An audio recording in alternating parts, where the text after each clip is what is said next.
Mount Isa came into existence because of the vast mineral deposits found in the area. The lone gold prospector, John Campbell Miles, who is recognised as the founder of Mount Isa, stumbled upon one of the world's richest deposits of copper, silver and zinc during his 1923 expedition into the Northern Territory. While camping on the banks of the Leichhardt River, he and 4 farmers turned miners staked out the first claims in the area. Taken with a friend's stories of the Mount Ida gold mines in Western Australia, Miles decided upon Mount Isa as the name for his new claim. With a population of 22,000 and 33,200 in the surrounding district, Mount Isa is the administrative, commercial and industrial centre for the state's vast northwestern region.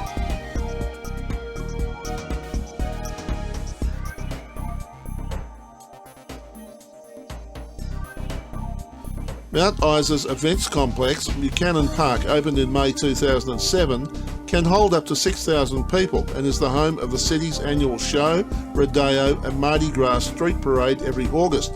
There is also an annual multicultural festival in early September.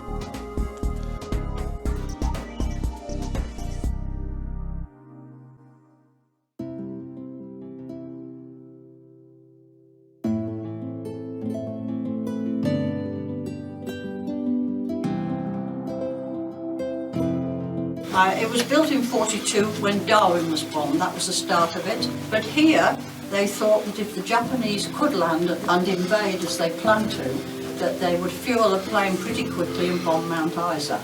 And the reason being that this mine had a huge output of lead during the war. They concentrated on lead only in the war. They would have had military intelligence and they think would have known about the mine. So they built this as an air raid shelter. And it took 15 weeks by hand to build this place, and then it was fully equipped as a hospital. And so if the cottage hospital had been bombed, then sick and injured people would have had somewhere safe to be treated and get out of the air raid. So that's the whole idea. It was great vision and great thought. We don't know who the instigator was that first thought of it. The hospital was the building you've just come out of in. And it would have been the biggest roof in Mount Isa. So they're thinking, well, they'd have dropped a spare bomb on that too, just for devilment, you know. People were living in little tent houses, mostly single men, and they built their own little whatever. But as you know, we didn't get bombed. And when the war finished, they kept this ready to go right to the end of the war. Shortly after the war finished, they closed it, and they didn't take a thing out of it. There was nowhere to empty it into, evidently, because the hospital would have been still full. No big warehouses or anything like that here. So it was just left and sealed. And the grass grew back over the hill, and it was like that for over 30 years. In 1977, someone noticed that this hill was subsiding in a couple of places. And I think out of curiosity, they put a digger there to see in one of these depressions to see what was going on. And well, lo and behold, he broke in and found the hospital. The mining inspector crawled in and he crawled straight out again, and he sealed it there and then for a further 20 years. So it went half a century undisturbed. But in the late 90s, a group of miners here who heard about the find in 77, and they got together and got permission to restore the place in their own time as a community effort. And those men came in on their days off for 4 years to bring it back. So that's the brief history of how we got it all.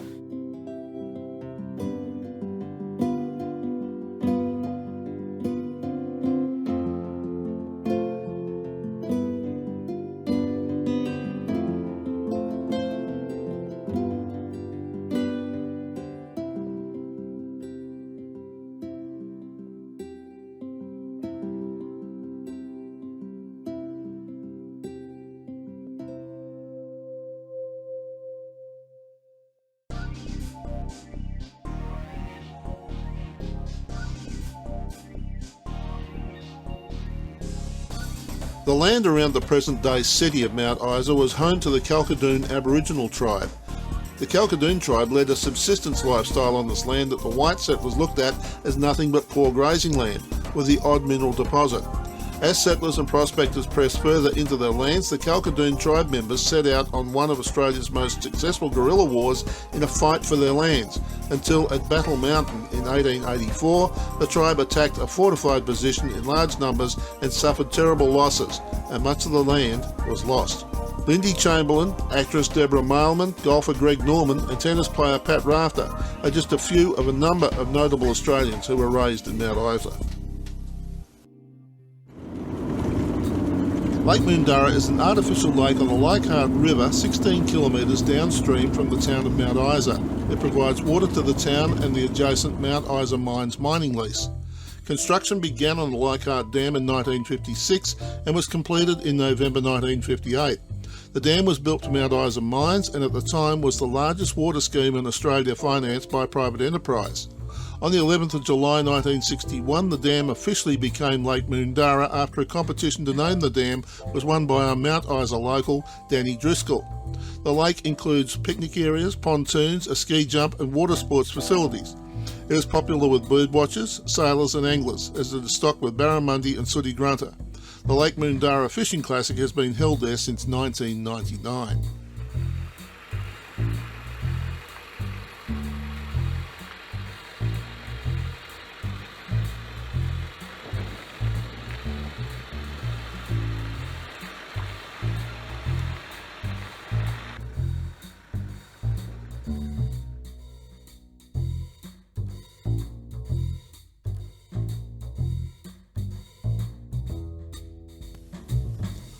These days, the drive between Mount Isa and Cloncurry is a pleasant experience through some very rugged country.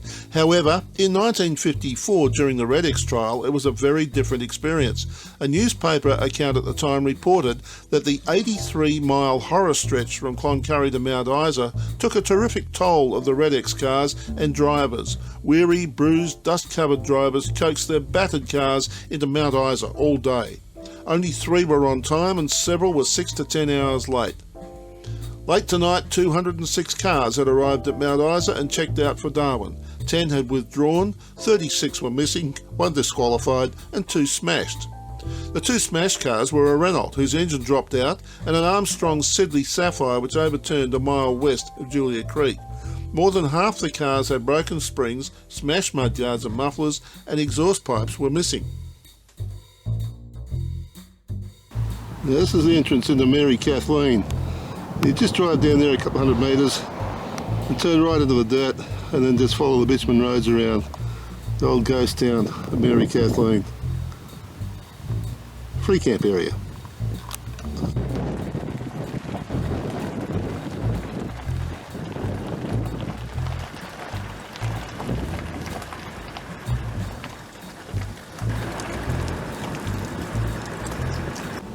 Roundabouty thing.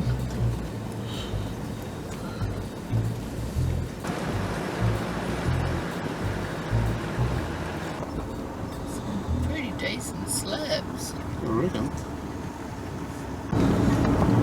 Well, there's certainly plenty of places in here it's a free camp at and plenty to keep you occupied just wandering around looking at where the buildings used to be.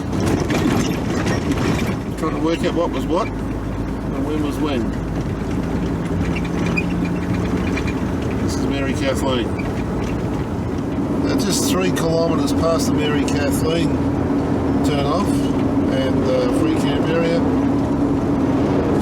is this one.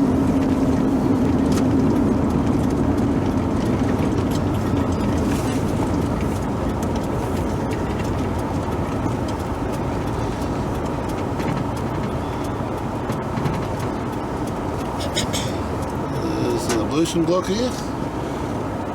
No dump points here. The nearest dump points are at Mount Isa and Cloncurry. This is the Fountain Springs rest area and it's halfway between Cloncurry and Mount Isa.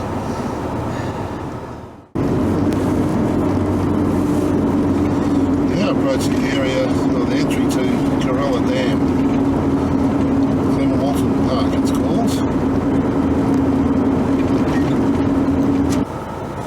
Previous occasion we came in here and we didn't realise yet that you're allowed to open the gate and go in. So we did a U-turn and parked just outside and slept outside. But And then someone came and opened the gate and went through. But we were set up, so that was it.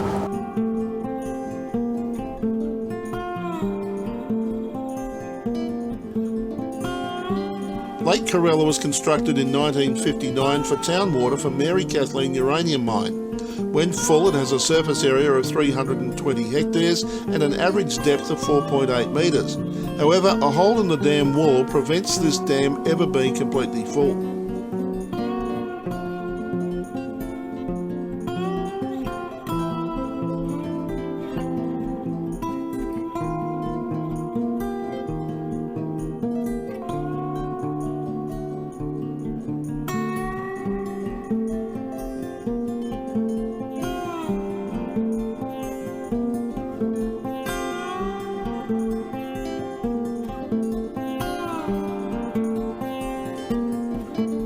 You can take the left road at the dam to access Clem Walton Park on the Corella River. It has toilets, shaded picnic tables and riverfront camping.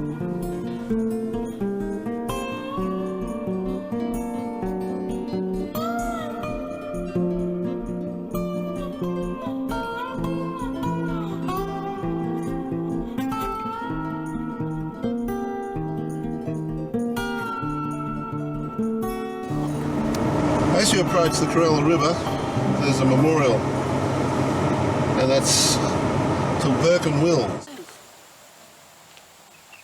that. Almost looks like coal. I wonder if it is coal.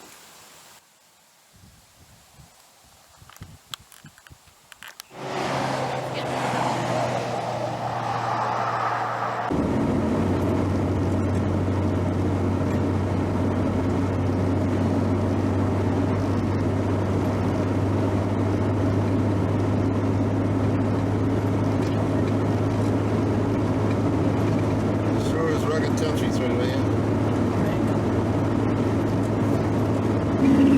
Just 2 kilometres out of Cloncurry, the Chinamans Creek Dam recreation area. There's swimming, there's no camping in here. Well, the water levels are down in here this year.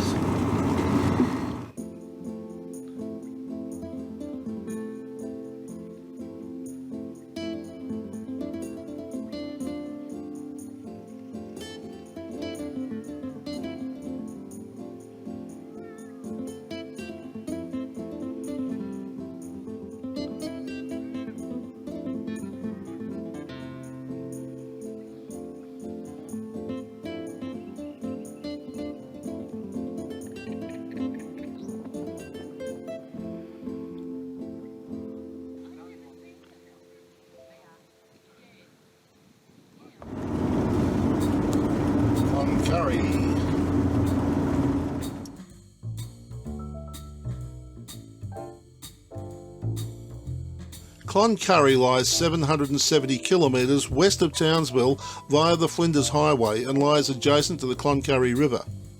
Cattle grazing is the significant industry in the region, and a large sale yards is located in the town. The population in Cloncurry decreased from 3,900 in 1996 to 2,400 in 2006. The first Europeans to traverse the area were Burke and Wills on their epic and ultimately fatal transcontinental expedition. The Cloncurry River was named by Burke after Lady Elizabeth Cloncurry, his cousin, with the town eventually taking its name from the river. Ernest Henry discovered copper in the area in 1867, and the town sprang up to service the Great Australian Mine to the south. The town was surveyed in 1876, and Cloncurry was proclaimed a town in 1884. The discovery of uranium at Mary Kathleen brought wealth to the community in the 1950s. Until the development of Mount Isa in the 1960s, Cloncurry was the administrative centre of the region. John Flynn Place Museum and Art Gallery, Queensland, commemorates the work of John Flynn and the beginnings of the Royal Flying Doctor Service, and also celebrates the contribution from Fred Mackay and Alfred Traeger. It was at Cloncurry that the Royal Flying Doctor Service was established in 1928. Flynn's choice of Cloncurry was based on its proximity to the mining camps and scattered pastoralists, all of whom were poorly served by any kind of medical services. At a time when his ideas seemed wild and revolutionary, he developed a scheme which combined aircraft, radios and medicine to provide a mantle of safety for inland people. The radio galley is a tribute to the amazing work of Alfred Traeger, the inventive genius who gave a voice to outback Australia through the pedal radio.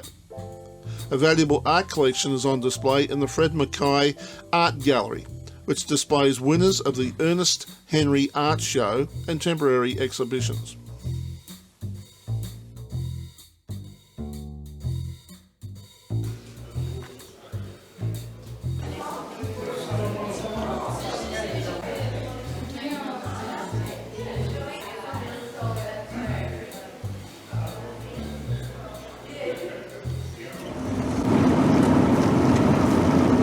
We're now leaving Cloncurry and heading north, heading up towards Normanton.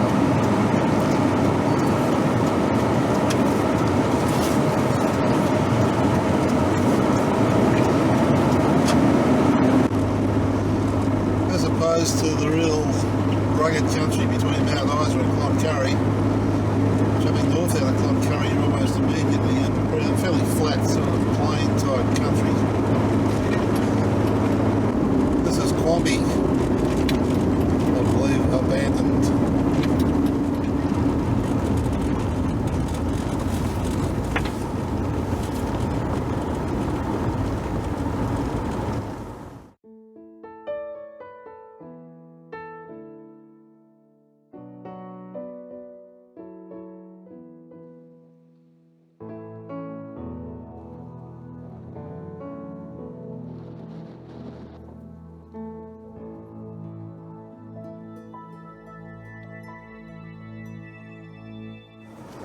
Space here, is there?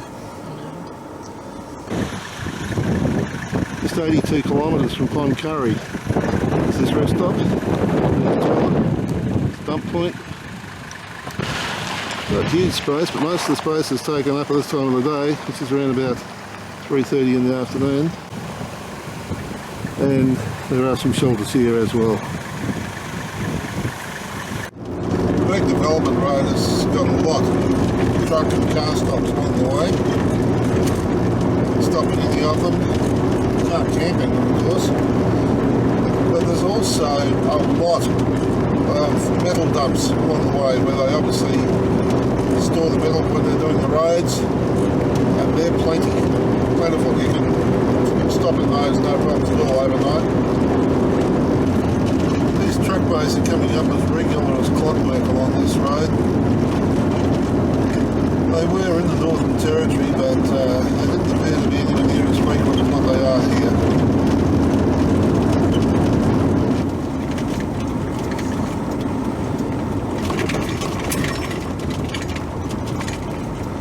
There's a caravan park here.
Interestingly, where we camped last night, we had signal, and we're out in the middle of nowhere.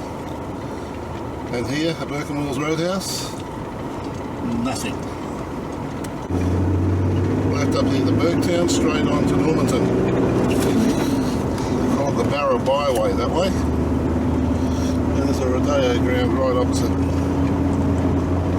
the hotel, Roadhouse. Well, there's a rest area here at Bang Bang, and there's toilets, dump point, Plenty of room for camping.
About 8 kilometres from Normanton. The road to the right takes you out to Croydon. Further up the road, there's a road to the left that takes you back to Burketown. Cairns is 702 kilometres away.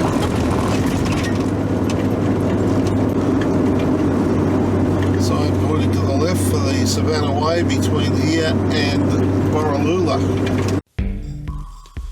Normanton is a small cattle town situated on the Norman River in the Gulf Country region of northwest Queensland, just south of the Gulf of Carpentaria. The town's population is 1,100, 60% of whom are Indigenous Australian. The site for the town was selected because Burketown was abandoned owing to fever and flooding. Settlers moved into the town in 1867. Normanton attracted people from a variety of cultures, including Chinese drawn to the goldfields. The population reached 1,251 by 1891, however the gold boom was short-lived, and by 1947 the town's population had declined to 234.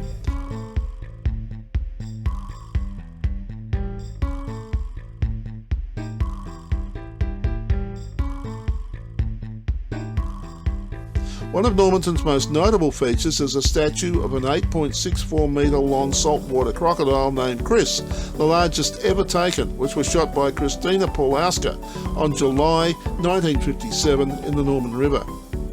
Barramundi and salmon may also be caught in the river. The town is one terminus of the isolated Normanton to Croydon Railway, which was built during gold rush days in the 1890s. Tourism has become an important part of the economy of Normanton, with the Gulflander being a significant drawcard. The Gulflander motor train operates once a week.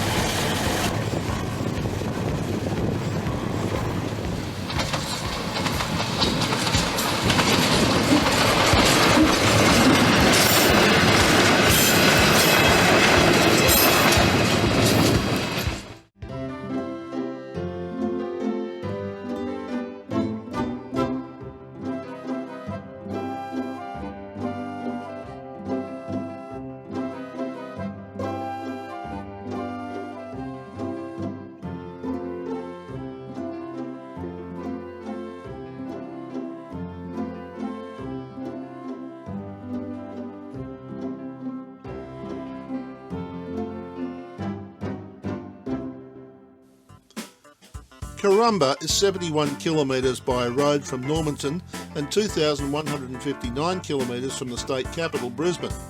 The settlement was previously known as Normanmouth and Kimberley.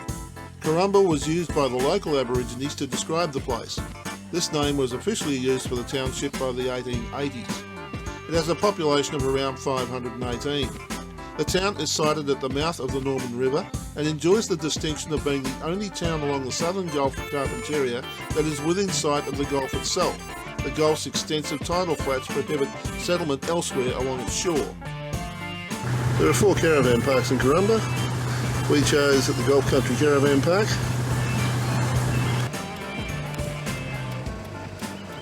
There's the health clinic.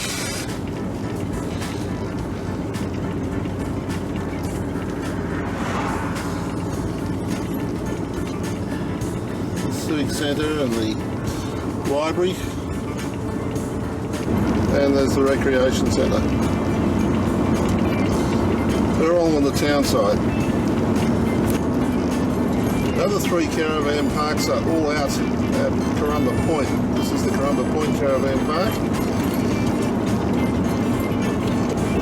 This one is one of 2 with licence to sell the seafood, and then there's the seafood market right alongside of it. Apparently they catch their own. There's a servo on the side of the town, and it has a caravan park set up behind it. Probably the most popular caravan park, because it's right up by the beach, is the Karumba Point Sunset Caravan Park. Now, even now, with the season just about finished, it's still pretty well populated. And it's right down by the boat ramp, and there's an extensive area for parking boats and boat trailers, or boat trailers and their vehicles.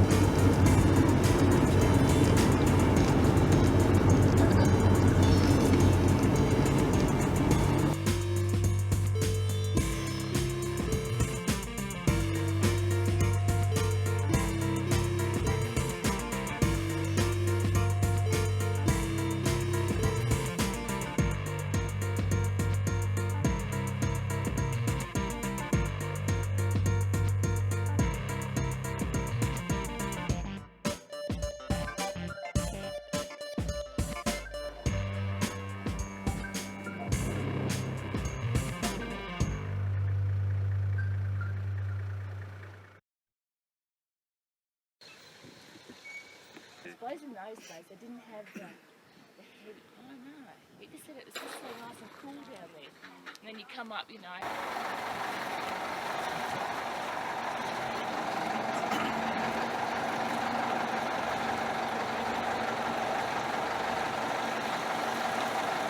Undarra.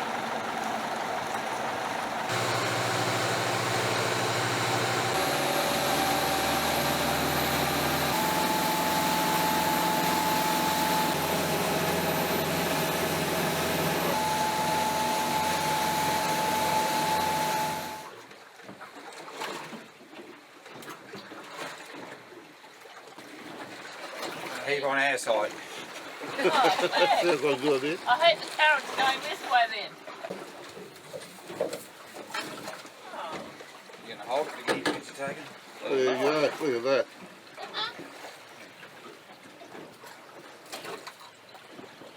Little bubby one. You want it? Keep it. Oh, wacky-doo! Woohoo! Oh, lovely. You got dinner? Yep. Unreal. What makes that one? That's a blue salmon. Oh, Blue right. salmon. These whiskers. Oh, yeah, whiskers. Oh, that's an even bigger one. Woohoo! Witty! Beautiful. Oh, well done. That's one each for you. Woohoo! Lift it right up higher, so that's the idea.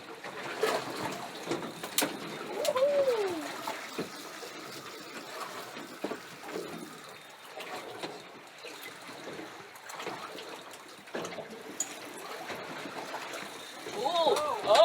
Oh, that's a beauty. Woohoo! Bring her in here. Bring her in this one. Oh, what a beauty. Oops, my lord. You've got to work on your better. Look at it.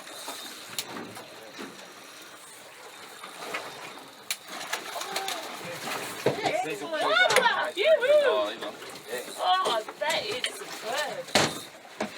Let out past my food. Somebody's been nibbling at it. Ooh. Gosh. Woohoo! Yes, dear. Sorry, you did well. Oh, beautiful.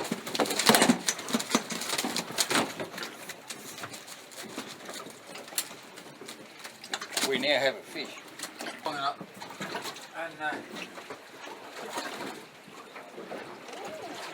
Oh, it is a beautiful one. Oh, darling. Look at it. Oh, what a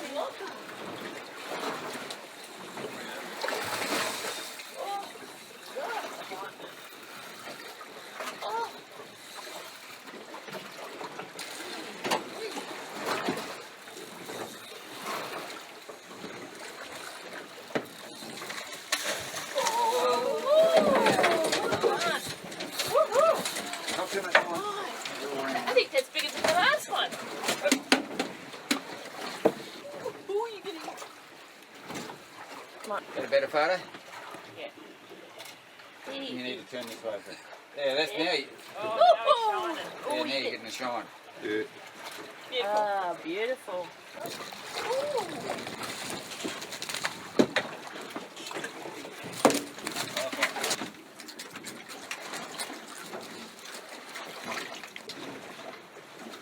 Yeah, I didn't get you pulling it in. Do you want to throw it in and pull it in again? No.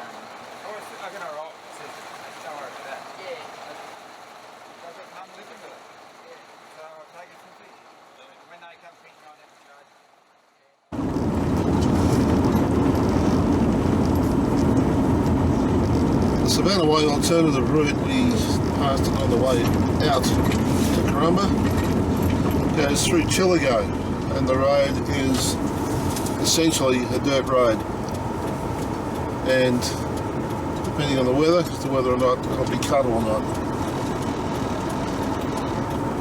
The turn off is around about 30 kilometres out of Normanton, and it is a four-wheel drive type alternative.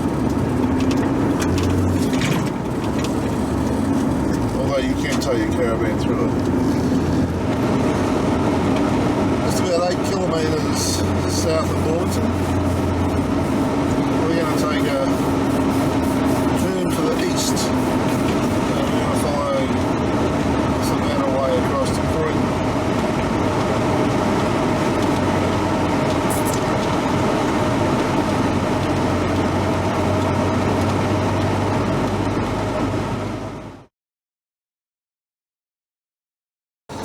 Just near Glenore Station, on the southern side of the road, is the Leichhardt Lagoon camping grounds. Stop at caretakers, generators and campfires okay. There's plenty of space around the lagoon, it appears. There's a caretaker here. A few campers in the place.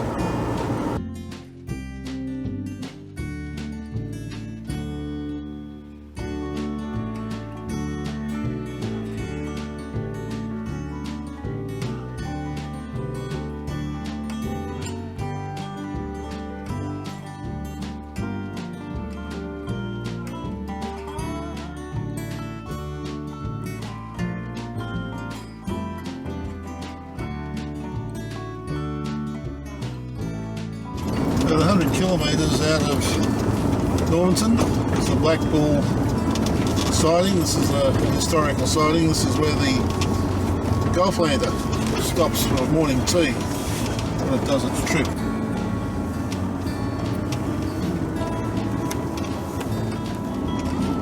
This is Croydon.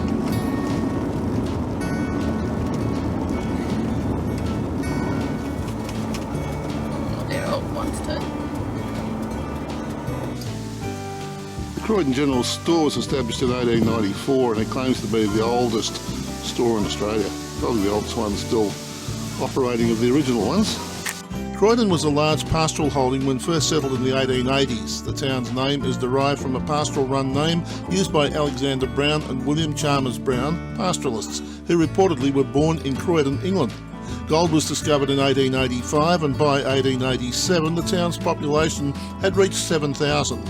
Gold was to be the main economic production of the area for 4 decades. The mining warden left in 1926 as there were too few miners left on the field. During its heyday, Croydon was the 4th largest town in the colony of Queensland. Currently, Croydon has a much smaller population, having greatly decreased following the end of the gold rush. It was mentioned in the 1950s novel A Town Like Alice by Neville Shute as an example of a largely abandoned gold rush town. population is now a few hundred people.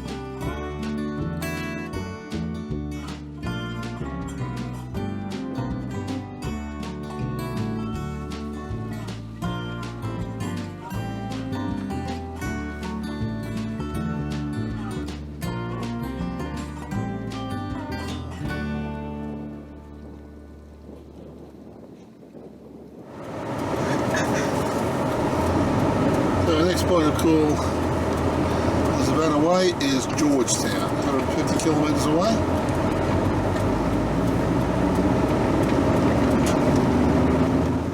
Right on the Gilbert River there's a plaque here in honour of Sir Augustus Charles Gregory, and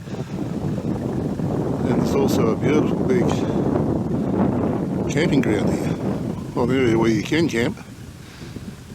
There's nothing to tell you that it's coming up or that it's available as a rest area, but certainly looks the part. The campground, however, is listed on the Australia Camps 7 listing. Both sides of the river.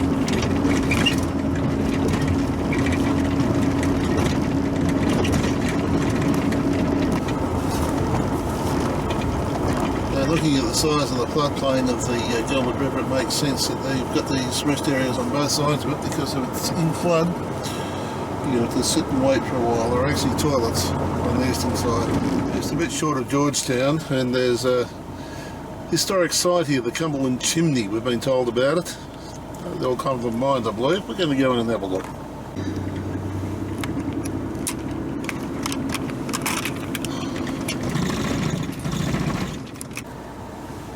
The beauty of the Cumberland Chimney is it's right beside a lagoon, and a bit of free camping in there. Let's go and have a look.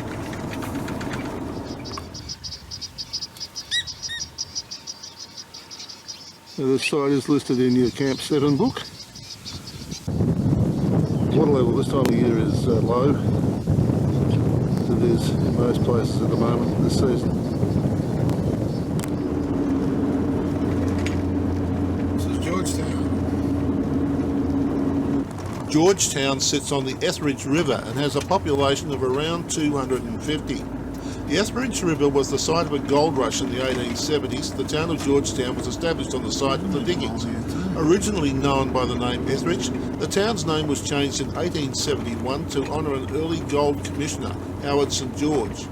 By 1900, grazing had replaced gold mining as the region's primary source of income. Georgetown is one of the real locations mentioned several times in the novel A Town Like Alice by Neville Shute. Terrestrial is unique in its concept. A visitor information centre, council library, internet cafe, and one of the Shire's most significant tourist attractions, the Ted Elliott Mineral Collection. Opened in May 2003, the centre was jointly funded by the Etheridge Shire Council and the Queensland State Government, along with funding from the Queensland State Library and donations from various companies, such as the now closed Kidston Mine. The Ted Elliott Mineral Collection comprises over 4,500 specimens and is magnificently displayed throughout 9 themed rooms, ranging from local mining to specimens from around the world. This collection is the culmination of a lifetime's work by Ted Elliott and is reputed to be the most detailed and comprehensive private collection in Australia, rivalled only by the Geological Museum in Canberra. There is a small fee for viewing the collection, however it's well worth the cost. Souvenirs and mineral specimens are available for sale, along with a DVD and a full colour book on the collection. You leave Georgetown by crossing the Etheridge River.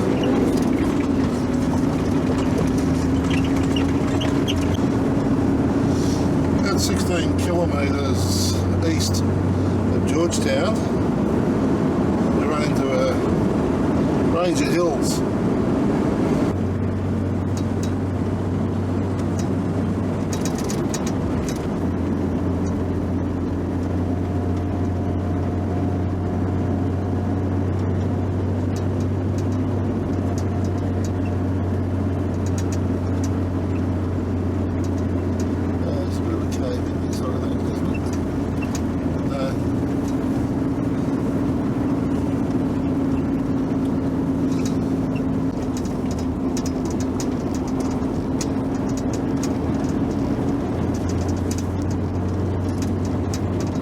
Mount Surprise, they have a car wash, and the idea is an underbody wash to get rid of the seeds and rubbish that might be underneath your car. So take a run through.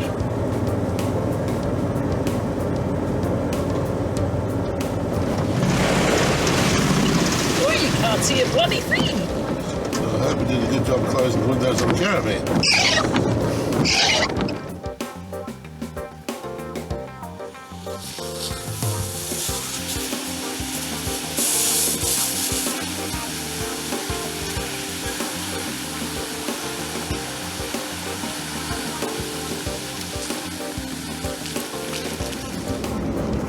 This is Mount Surprise.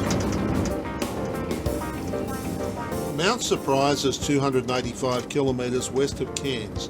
Mount Surprise and the surrounding area has a population of around 160. The town was founded by Ezra Firth from the English county of Yorkshire, who along with his family settled in the area in 1864.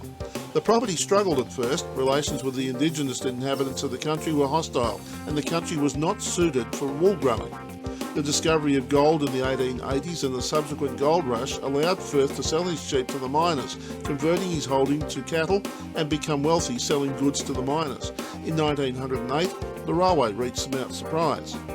Mount Surprise is a passenger rail service, the Savannah Lander, with weekly service from March to December inclusive from the city of Cairns to Innersley and Forsyth to the west and return to Cairns in the east. The town today is little more than a pub, one cafe, 2 petrol stations and a small store, a gem shop, a police station and 2 trailer parks or caravan parks. One park has a block of modern motel units. At the Mount Surprise Tourist Park, a large bird aviary is open to the public. Next point of interest after Mount Surprise, the Undarra lava tubes.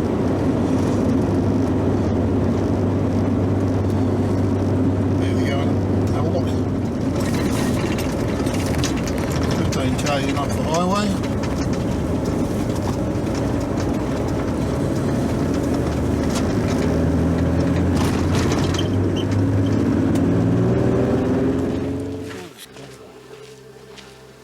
Undarra Volcanic is a national park and is notable for its lava tubes and gem fossicking.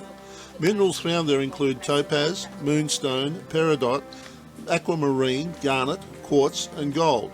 The park contains the remains of the Earth's longest flow of lava originating from a single volcano. The area is situated within the McBride Volcanic Province and contains 164 volcanoes, vents and cones.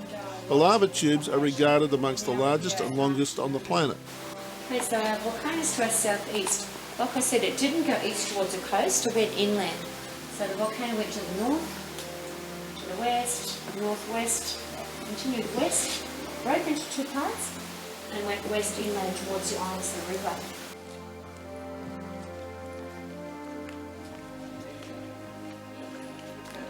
The word Undarra is Aboriginal in origin and means a long way. The volcano activity that formed the tubes occurred approximately 190,000 years ago, and the volcano Undarra expelled massive amounts of lava onto the surrounding Atherton tableland. In total, it was estimated that over 23 billion cubic metres of lava that was released, covering an area of 55 square kilometres. Bayless Cave is the remains of a lava tube that was once over 100 kilometres in length. The cave itself is over 1,300 metres in length, 11 metres high and 22 metres wide. It is described as a bad air cave with measured carbon dioxide levels as high as 5.9%.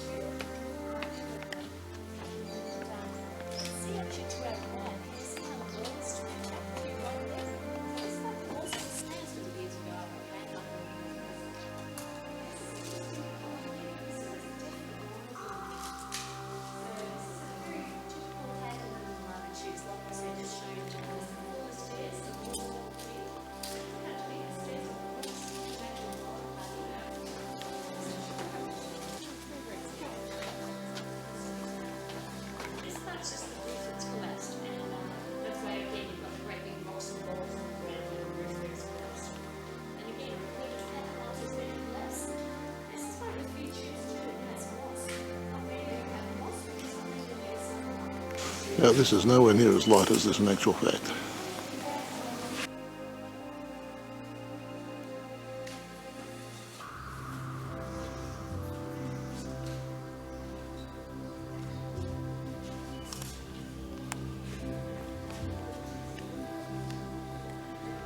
It's like people dancing around a fire, doesn't it? They're the ghosts. What's that, sorry? The ghosts. Yeah, they do. Have to teach Dad to do it, so you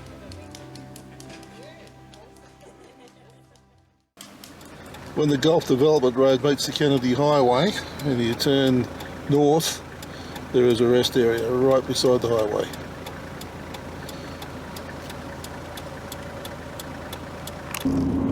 This is Mount Garnett.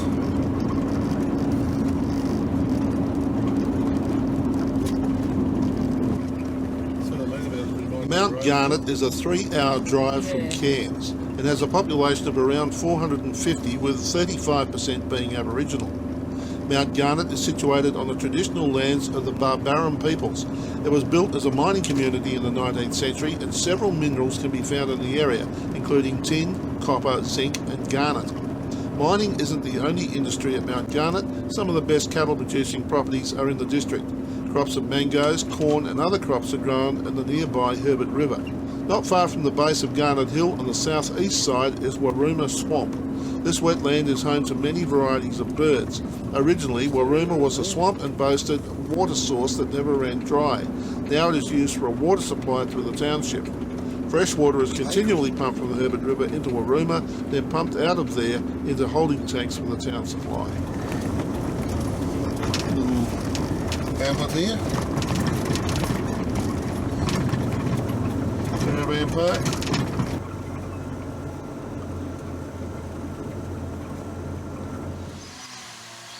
These are the hot springs. Heat rising from the water.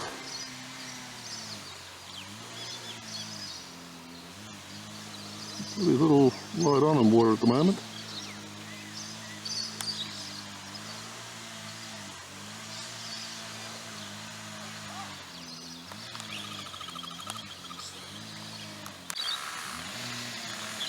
put your finger in it. Now, opposed to the thermal springs at Mataranka, that is bloody hot. I just stuck my fingers in it.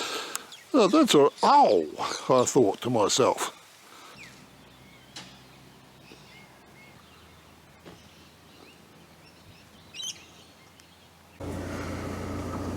It needs to be pointed out that where we stuck our fingers in the dam, in the water, that was the point where the water actually enters. And in 1991 it was measured at about 71 degrees Celsius. Obviously, as it flows further down, it would cool to a point where you can actually jump in it and enjoy it. As with most of these designated rest areas, Archer River rest area can get overcrowded, but it really is a lovely spot if you can get in here. It's grassed, toilets, and it's right beside the river.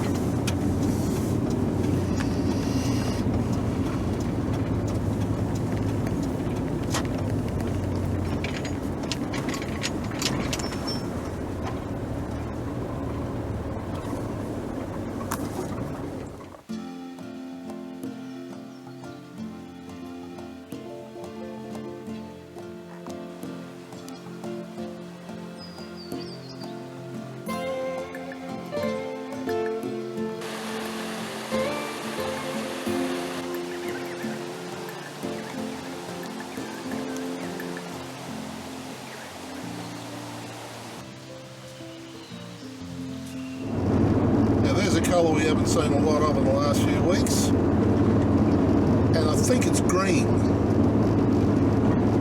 We'll have to check the colour book to make sure. Just a few kilometres from Ravenshoe is the Millstream Falls.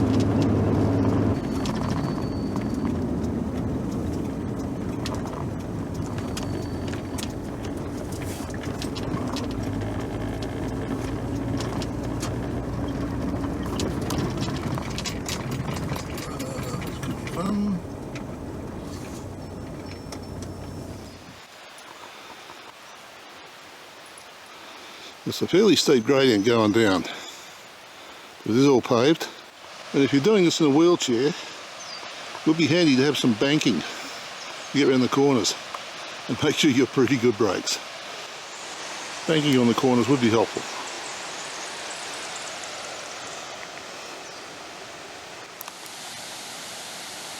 Big Millstream Falls, reputedly the widest single drop falls in Australia, are situated near Ravenshoe. Many units of the 7th and 9th Australian Divisions and their campsites were located in the area during World War II, and there are markers along the road through the Millstream Falls National Park.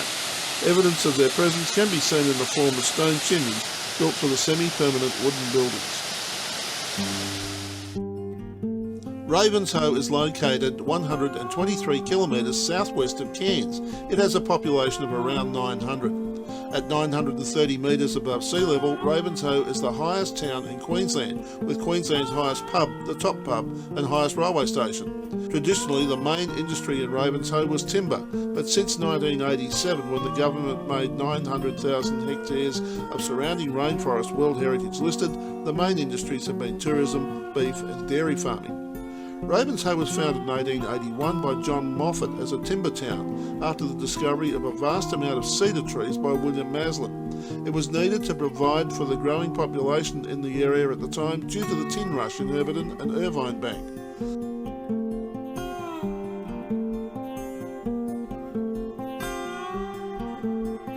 The Ravenshoe Steam Railway operates to Cumberland. The train leaves Ravenshoe on Sundays at 1:30 p.m.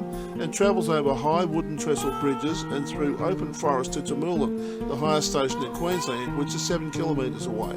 The journey takes 30 minutes each way.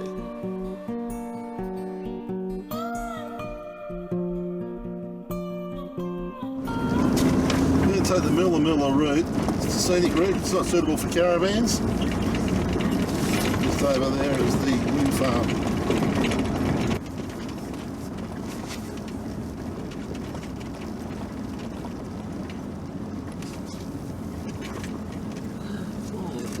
That's a long way down.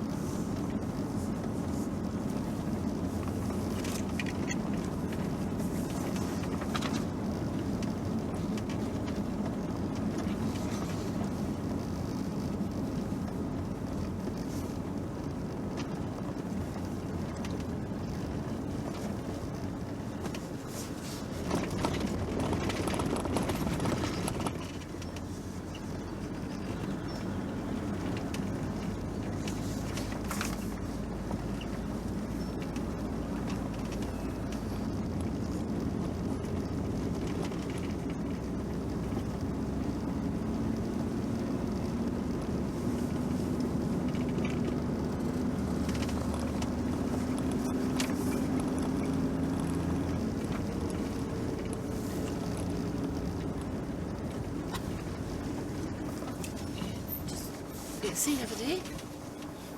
Straight ahead.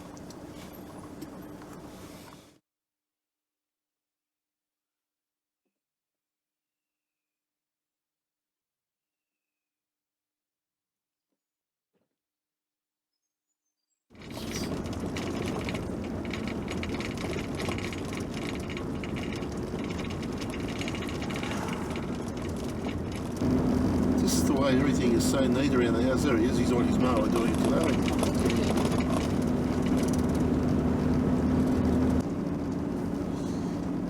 Oh, look at that down there. This is Pepina Falls.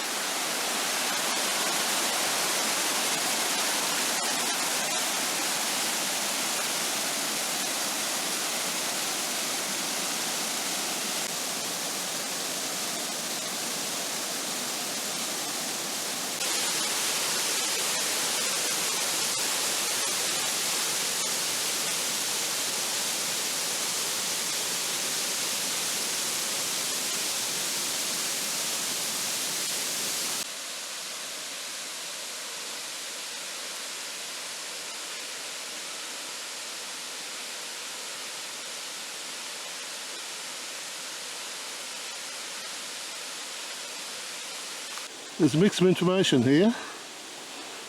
Pepina Falls, 90 metres.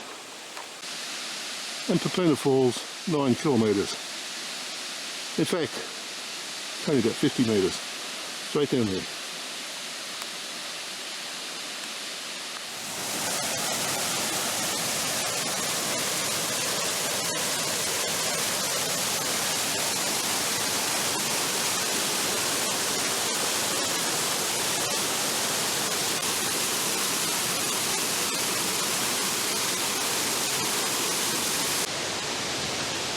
There are 2 parts into the Souita Falls.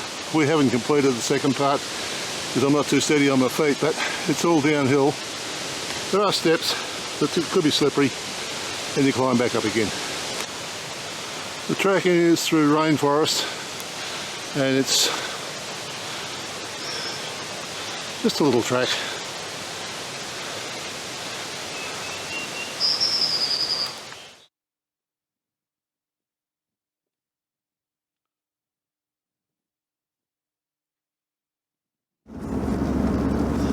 We've just done a heap of kilometres through the scenic drive to Millstream from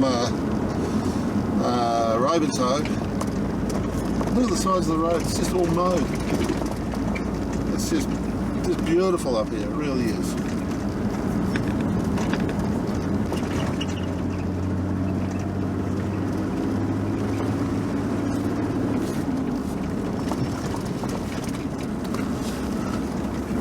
And there's no crap on the sides of the road. Amazing. And the other thing is the roads are all bitumen up here. Up here in this area anyway. I guess they get washed away otherwise.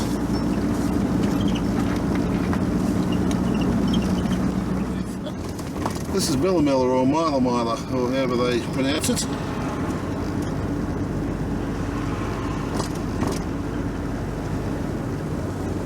Millstream is a small town with a population of around 300. The town is known for the Millstream Falls, the Millstream Lookout and the rolling green meadows that enjoy high rainfall. And that's worth stopping and having a look at. It's gorgeous. It's a beautiful park. Isn't they? Glorious. Absolutely. The Mile vine is the origin of the place name for Millstream. It's a vine with similar habit to bougainvillea, sort of sprawling all over the place.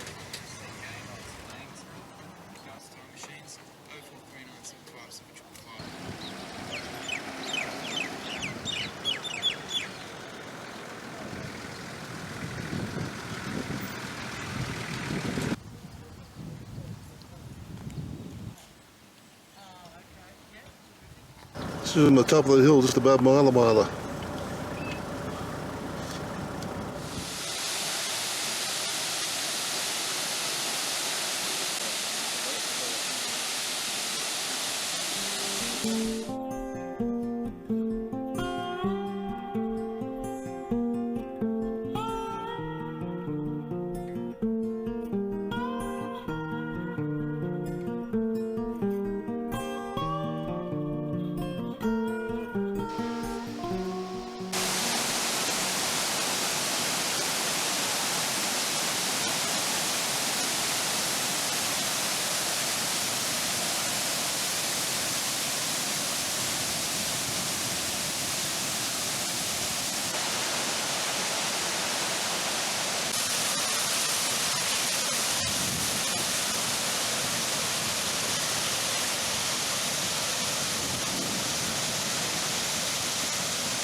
This bloke's obviously used to people.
village, Millawilla.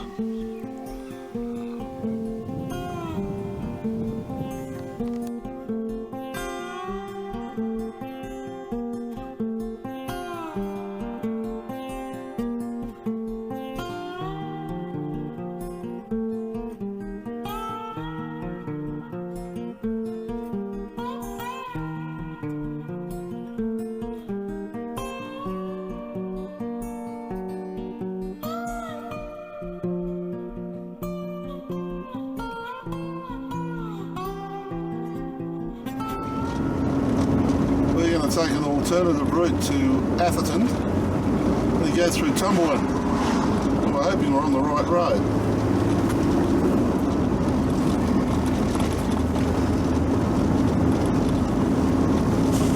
We came back down the main road from Mile yesterday and there was a lot of roadworks, so decided we'll avoid those. And we haven't been around this way before, so this is the way we'll go. This is Cumberland and we almost missed it.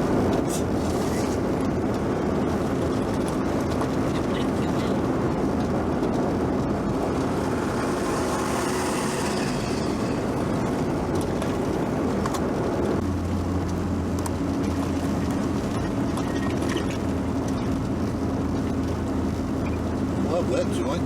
Lovely, isn't it? Yeah, this is the crater at Mount Hippomypamy.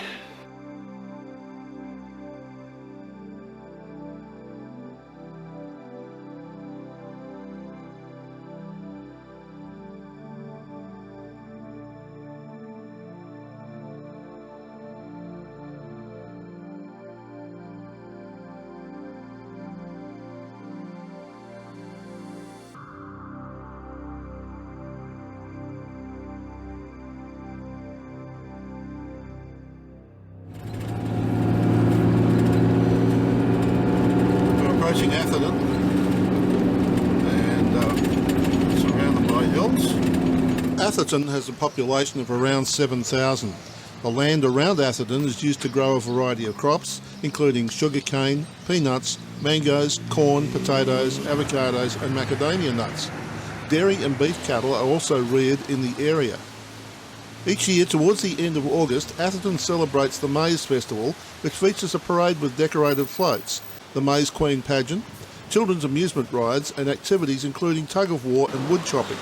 There are also shop window displays and artwork competitions as well as a prize given to the best float. Ron Grainer, the composer best known for composing the Doctor Who theme music, came from this town. Mariba, the last major setup before we head down towards the coast. Corella is between Cairns and here. Mariba is 417 metres above sea level on the confluence of the Barron River, Granite Creek and Emerald Creek. The town's name is derived from an Aboriginal word meaning meeting of the waters. Mariba has a population of around 6,900. Prior to European settlement, the area around Mariba was inhabited by the Mularigi people. They maintained a hunter-gatherer existence in the area between Mount Carbine, Mariba, Rumula and Woodville. In the local Aboriginal language, Mariba means meeting of the waters, referring to the point at which the Barron River is joined by Granite Creek. The Mariba area was first settled by Europeans in 1877 by John Atherton, who arrived with cattle at Emerald End, which is just north of the town today.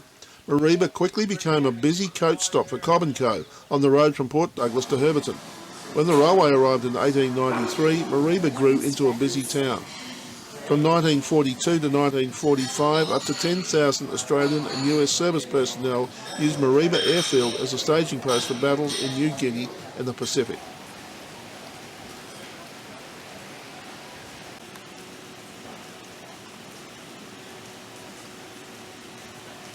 They're wearing Coffee Works, and for your money, you can get a taste of all the coffees and the chocolates.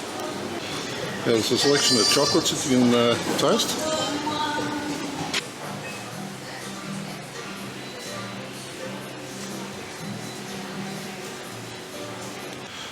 There's a museum here of coffee making gear, tea making gear up on the next level.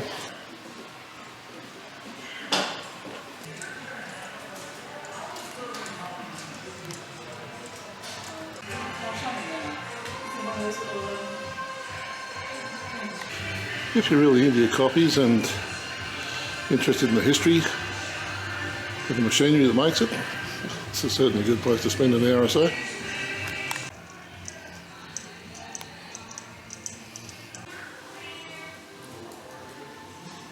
Upstairs, the history is about tea.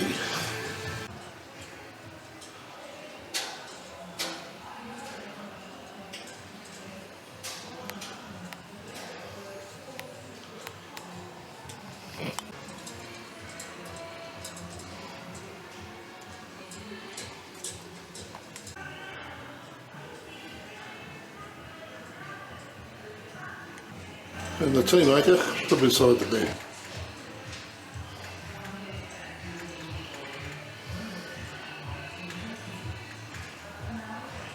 Because I work in our place, I've got to go up and make it and deliver it. And who remembers the old tea chest? The audio assistant is quite useful. Just dial up the number that you see in front of you and then listen, it tells you all about it.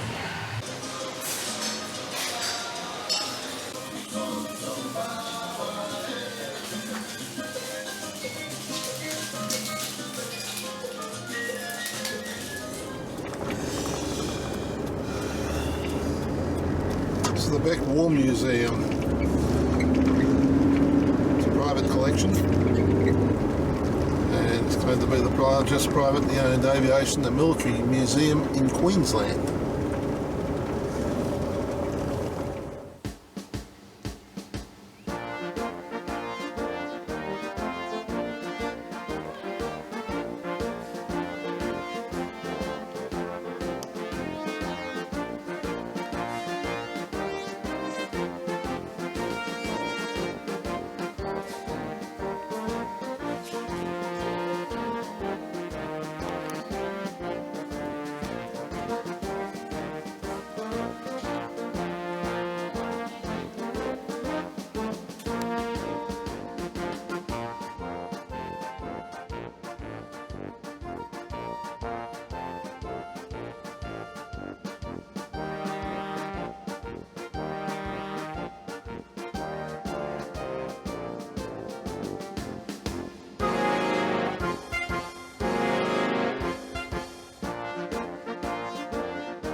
Now this hangar originally came from Townsville. The trusses, it's the only one apparently that's made totally of wood. And when they bought it here, they had to pull it apart. Every truss was numbered and then put back together again. It's an amazing collection. We're on our way to Emerald Falls and the road is very up and down. No caravans allowed in here.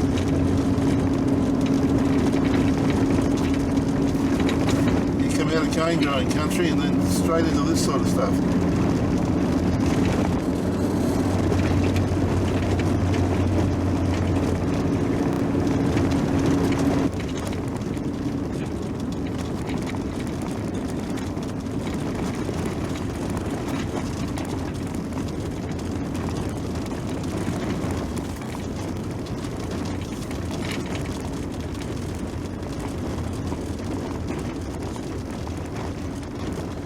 day camping here. It's a day use area only.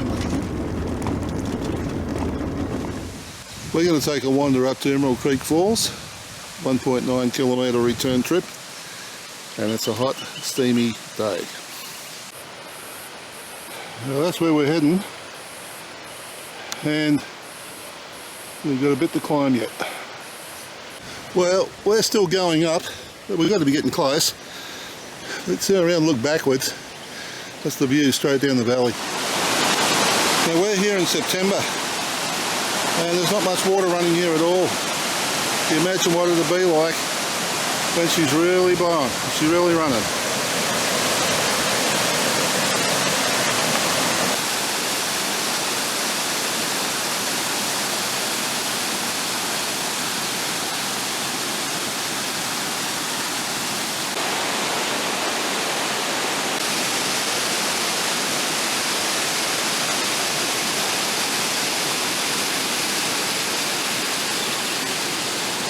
The Parks and Gardens put these signs here for a reason, and they erect viewing cages for a reason. 2 weeks before we filmed this, a young fella climbed up on top of the falls, slipped, fell and died. It's September and it's been a dry season. Normally, after the rains, that would be just pouring down there water-wise. But now it's very dry and it's just a trickle. At the car park there's a little pool type thing, or the river, it's actually the creek running through. And it looks very nice, extremely inviting. And I'll jump in, but I don't want to start a tsunami.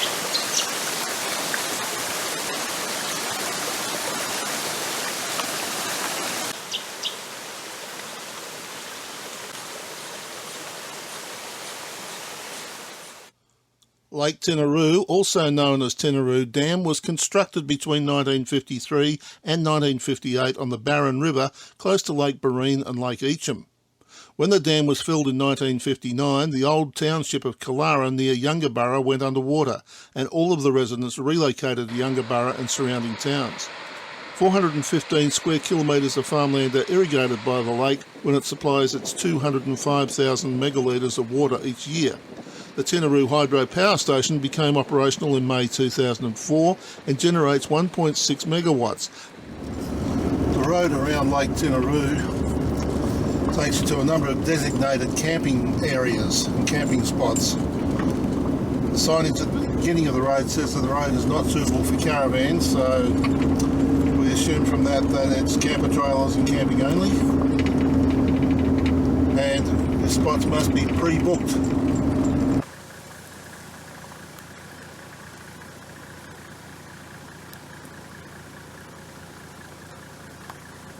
We're going to go up and have a look at the Platypus camping and day use area. As I said, pre-booked, camping only, no generators, no dogs. Sign says you've got to have your camping tags attached to your tent or caravan. Earlier on it said the road was not suitable for caravans, but what have we got for camp down here? Caravan. Interesting. This is the Platypus day use and camping area.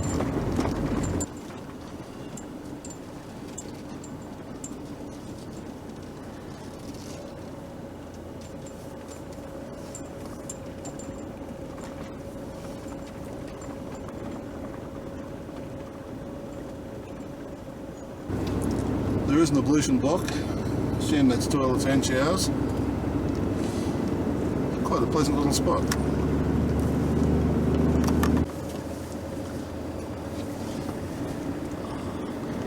The Downfall Creek camping area does allow generators between 8 AM and 7 PM. And the noise level of 65 dB applies, and there's a whole heap of caravans in there. Beautifully grassed areas. Couldn't get any closer to the water they wanted. No, who would want a tsunami, would they? Would you get a tsunami in a lake? I'm sure you would. This really is a beautifully set up lake.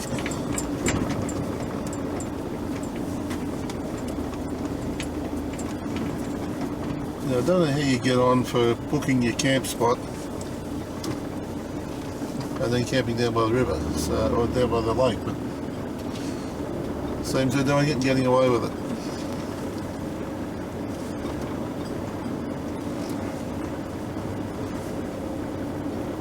That looks like a designated camping spot. Well, the bus is parked on there. A couple of Quakers. So that's where we are on the Lake Pinaroo thing. Now what we're going to do is go up to that road, first road that goes to the left and goes north. We're going to follow that back to Mariba. We think. Guys mowing. Creek walking track. Oops, there's a car. Well, we're here first. Oh, look how clear the water is. Nice and clear. Beautiful. They use this area for Cumberland Creek. They're all mowing everything. Beautiful, isn't it? Absolutely.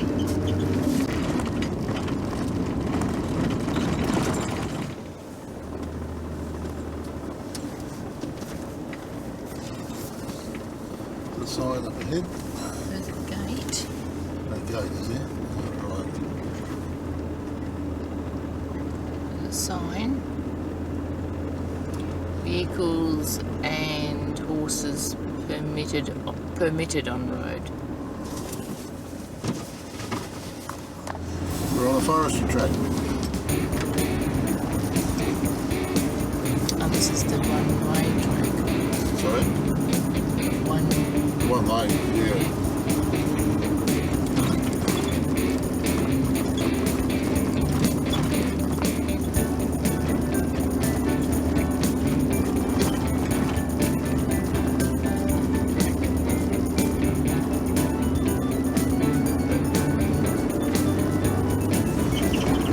And what the sign tells us, it's a wet tropics World Heritage Area.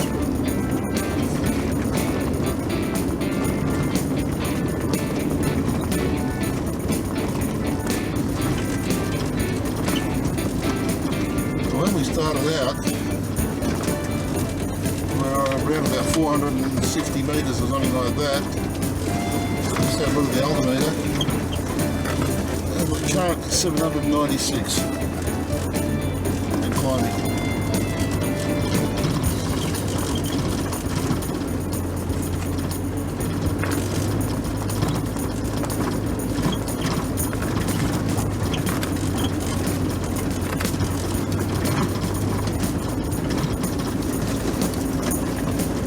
There was a stick on the road.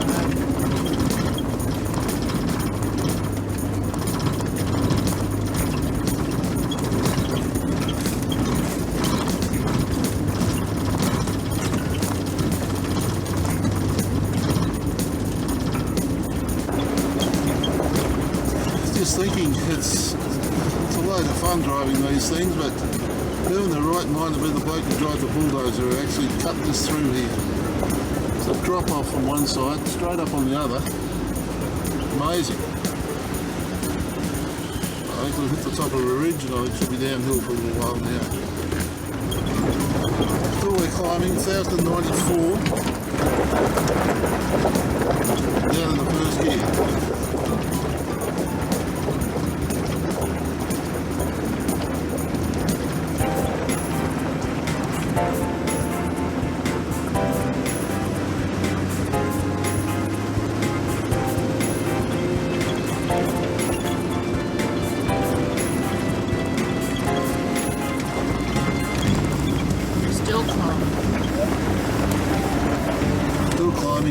T-junction coming up on us up here somewhere.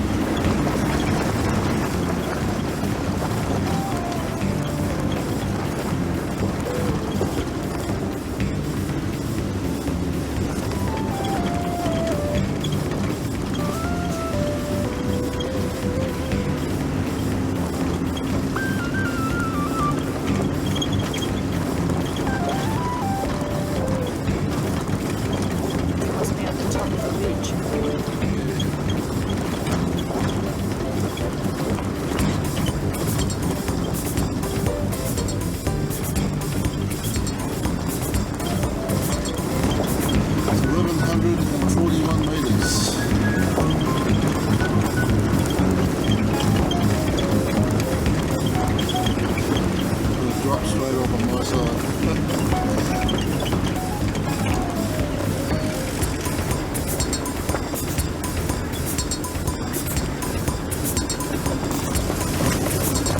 Sometimes that's why one does these things. Oh dear. Hit 12:36 there. Have you had enough adrenaline junk rush today? I've done the adrenaline rush, it's all been that.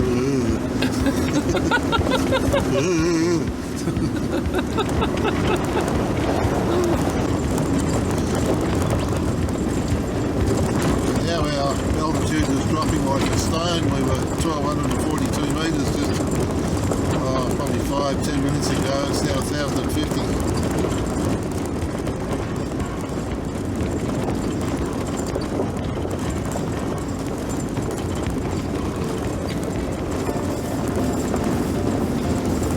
Again, according to the GPS, we have a road junction coming up. The last one didn't happen, there wasn't one.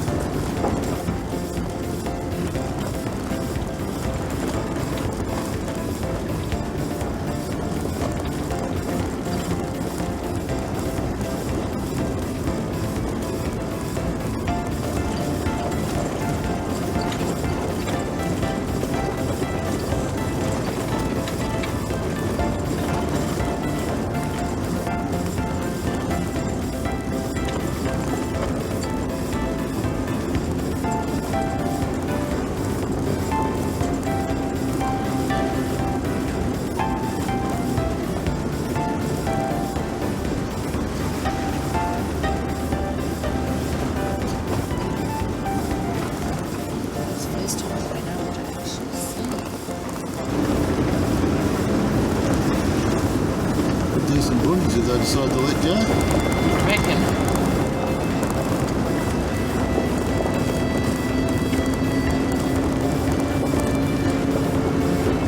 There we go. We're out of the... Uh-oh, we're going back up. The road's all empty. Yes, there is.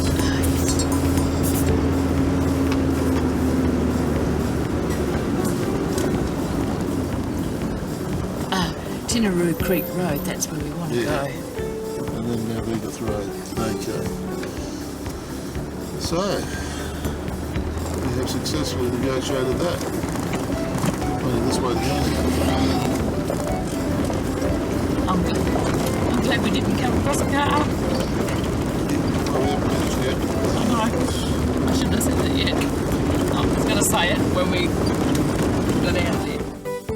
So now we've come out of the state forest, and as we're winding our way down the hills, the first chance to actually have a look around. There's a lot of haze, but what a view. We're heading out of Atherton and towards Undarra. It's this beautiful country here. Just look at that view ahead of us.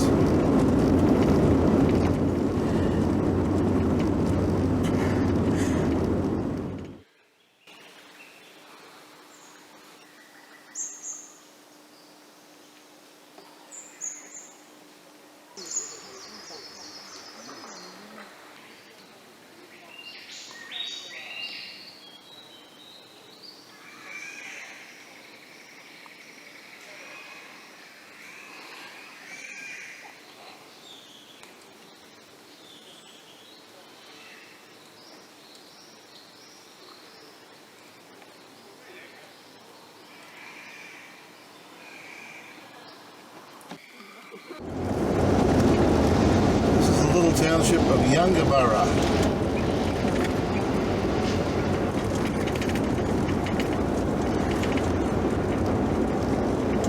Now if you go that way, you go down the Gillies Highway. Good price right there.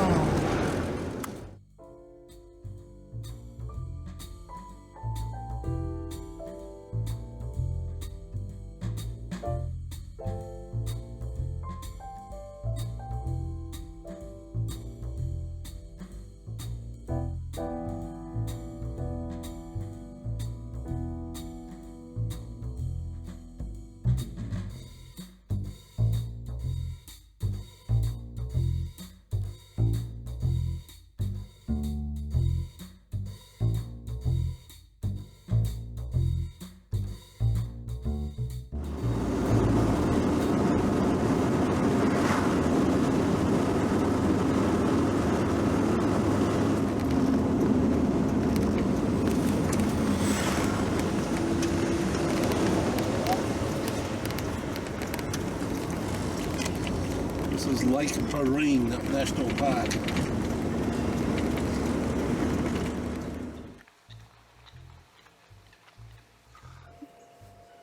Lake Burine was formed over 17,000 years ago when a large volcano erupted, leaving a crater that over time filled up with water to create a lake.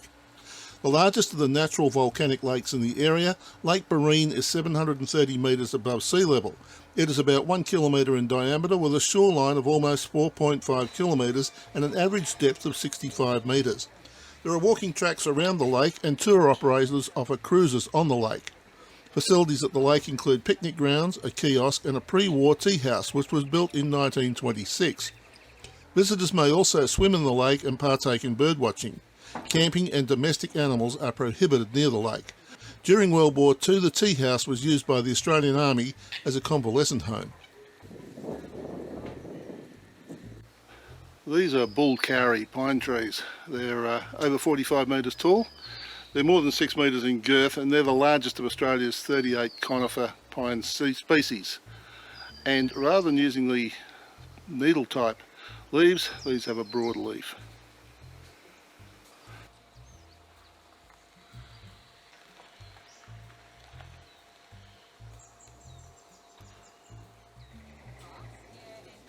Lake Eacham, originally Yidam or Wingina, is a popular lake of volcanic origin. The lake has an average depth of 65.5 metres or 215 feet and is considered by locals as being ideal for swimming, canoeing, bushwalking and birdwatching. No motorboats are allowed on the lake. It features a pontoon great for diving into the deep water. A large grassy area is set aside for recreation. The name Millanda is synonymous throughout North Queensland with milk and cheese. Local promoters, noting that Millanda milk is sold in the Northern Territory and as far north as Weipa, declared Millanda to be the headquarters for one of the largest and longest milk runs in the world. The milk is also exported to Indonesia and Malaysia. Millanda milk is now part of Dairy Farmers, but with a shorter milk run, only as far south as Mackay and as far north as Darwin. The northern entrance of the town passes the Millanda Falls. The falls were created by the last flow of lava from the Millanda Shield volcano, with a cascade of only 4 metres. The town's swimming pool lies at the bottom of the falls.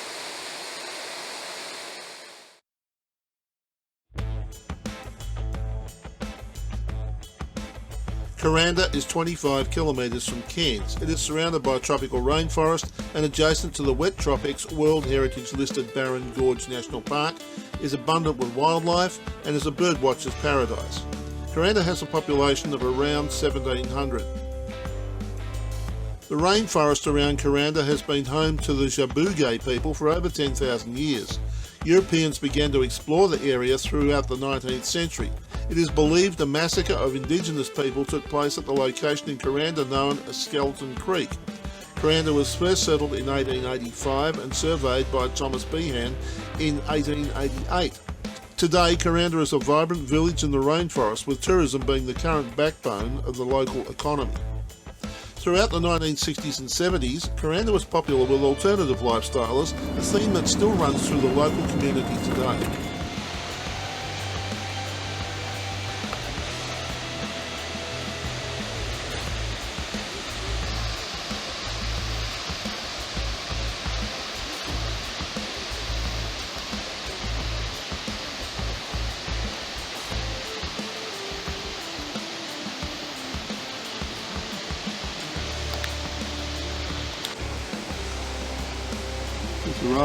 The railway comes in from there. Just drops straight up down the side. There's the Sky Rail up there.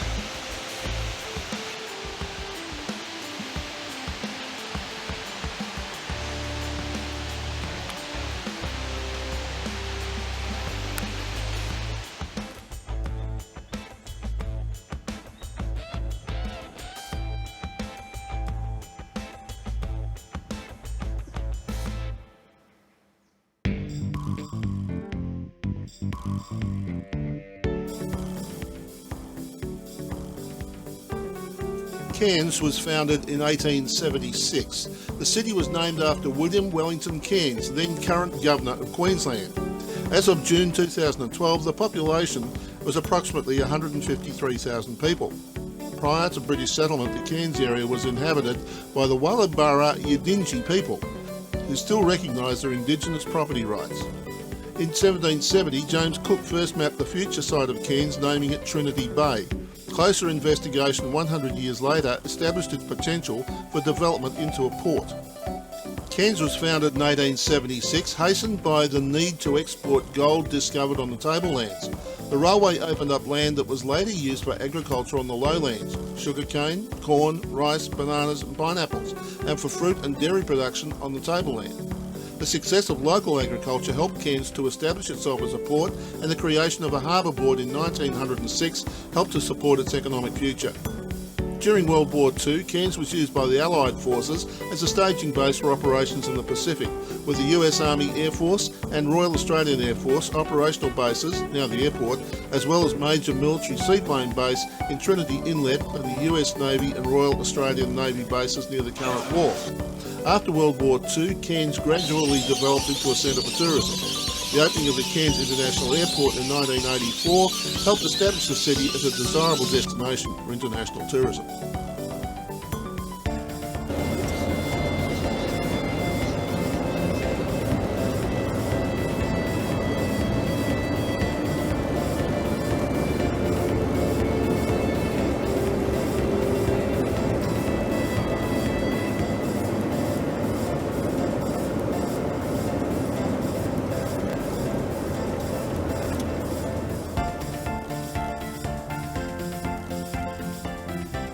We had made the decision to stay with the bitumen for this trip, and so the bit between Borroloola and Normanton remained unexplored on this occasion.